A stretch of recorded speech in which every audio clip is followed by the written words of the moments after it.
All right, so we are running my Neotech NH865. This is a saw that I built.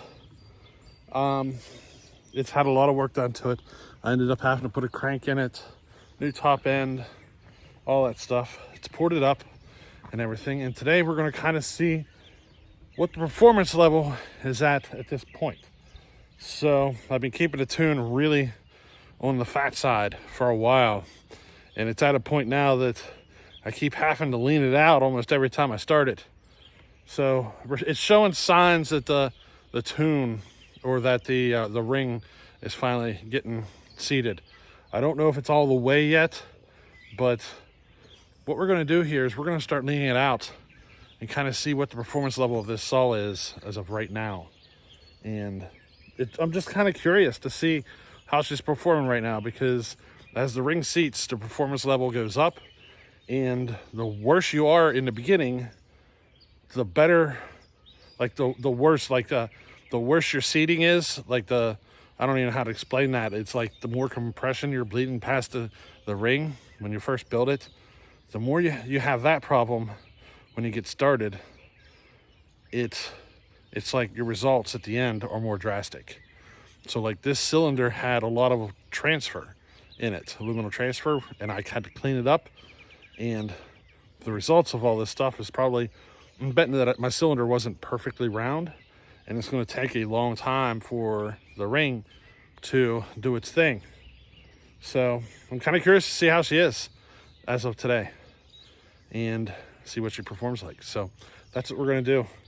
And some of this wood is in my way, so this might take me a minute, but we're going to cut some wood and work at the tune and see how the performance is as of right now. So let's have fun with it. All right, we're going to work in this here mess.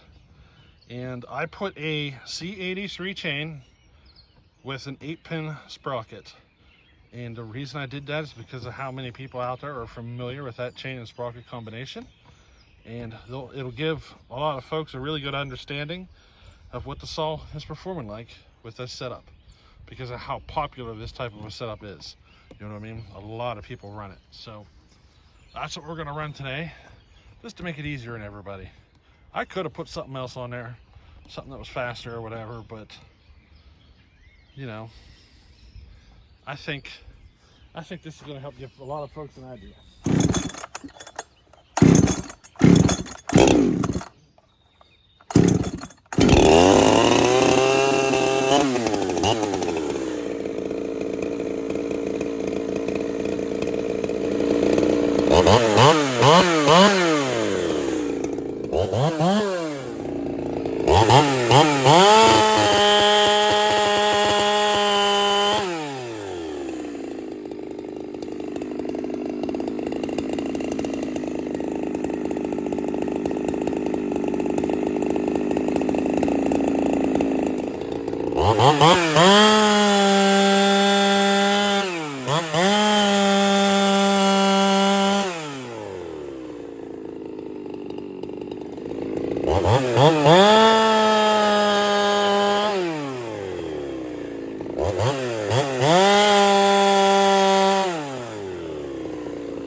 All right, there she is.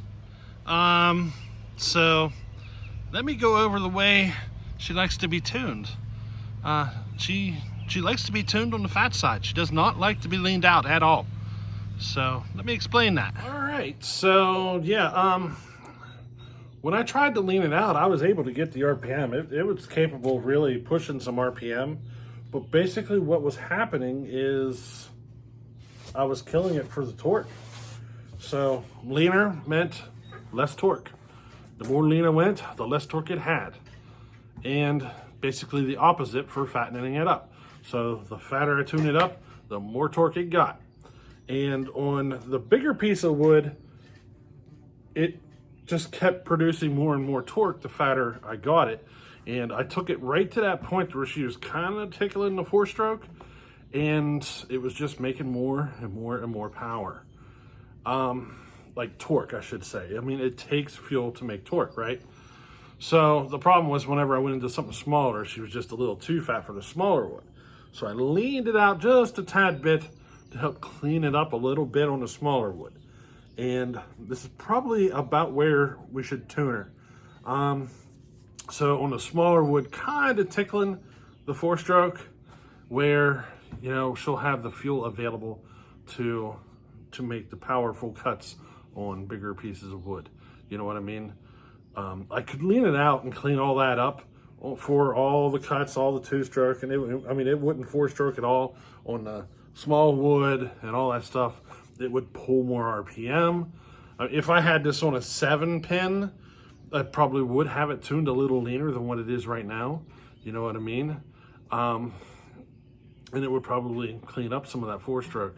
It's just I'm really trying to consume as much torque out of that saw as I possibly can. And I mean, the more torque I pull out of that saw, the faster it's going to get in the cut, because it's just if you don't know what I mean, it's more than just the RPM to make your cuts. You need the torque. The torque is what really rips the wood out of there. And the more torque I give it, the faster she's going to cut. So that's kind of the way she is. She runs pretty freaking good too. I think I might go into it again one of these days. I think I can get, well, I know I can get more out of it. The question is whether or not I want to. You know what I mean?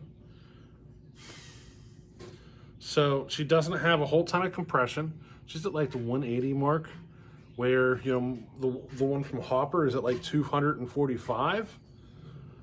You know what I mean? So say I was cutting 8x8s. I could actually lean this saw out to pull more RPM than the Hopper build. And even though I have less horsepower on a smaller piece of wood, it would probably cut it, because you rely more on RPM for smaller pieces of wood. And the Hopper saw will start out pulling this one because it's going to have more torque as wood gets bigger. So that's kind of the way these two are. This one is definitely better off. I like it better for like the firewood purposes. Mainly because at 245 pound of compression, it's a little bit of a bear to get started every time we want to start.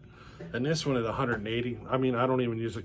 There's no compression release on it or nothing. There's no need to, you know what I mean? So the question is if I want to go into it down the road and get more out of it, you know what I mean? So we'll see how that progresses. But I like it. This is a really good like work saw build. It just got that nice wide power band, so you can dog it, you can let her rev out, you know, all that stuff. And I like the way it runs. So yeah. Hey, I hope you enjoyed this. Catch you the next one. Later.